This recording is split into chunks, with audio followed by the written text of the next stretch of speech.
আপনারা দেখছেন news now, খবরের নতুন ভাষা। আগরতলা শহরে দীর্ঘদিনে জল যন্ত্রণা নিরসনে বড় পদক্ষেপ নেবার দাবি করেছে আগরতলা পুর নিগম। শহরবাসীকে জল যন্ত্রণা থেকে মুক্তি দিতে অতিরিক্ত আরও 3টি নতুন পাম্প বসানোর উদ্যোগ গ্রহণ করা হয়েছে বলে জানিয়েছেন মেয়র দীপক মজুমদার। এই প্রকল্প বাস্তবায়নের লক্ষ্যে শুক্রবার নির্ধারিত স্থানগুলি সরেজমিনে পরিদর্শন করেন মেয়র। ইতিমধ্যেই 3টি পাম্প বসানোর জন্য টেন্ডার প্রক্রিয়া সম্পন্ন হয়েছে এবং খুব শীঘ্রই কাজ শুরু হবে বলে প্রত্যাশাও ব্যক্ত করেন মেয়র দীপক মজুমদার।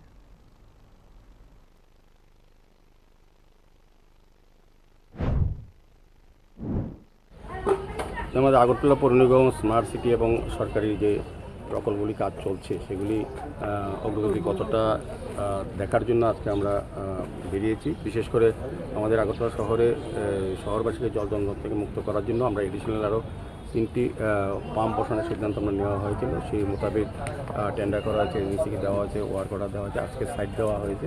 বিশেষ করে একটি টিআরটিসি সংলগ্ন যে জায়গাটা কালীবাড়ি, কালীবাড়ি এবং এই যে জায়গাটা জল ওঠে সেটাকে বেল আউট করার জন্য আমাদের একটা পাম্প বসানোর সিদ্ধান্ত হয়েছিল। সেই মোতাবেক আজকে টিআরটিসি মাননীয় চেয়ারম্যান ছিলেন এবং এমডিসিওর সঙ্গে আমাদের কমিশনার, আমাদের এক্সিকিউটিভ ইঞ্জিনিয়ার সহ আধিকারিক কমিশনার সেন্ট্রাল জোনে ছিলেন এবং আমরা আলোচনা করে সিদ্ধান্ত হয়েছে। আমরা রিকোয়েস্ট করেছি টিআরটিসি কর্তৃপক্ষকে জায়গাটা দেওয়ার জন্য এখানে একটা পাম্প বসানো হয়।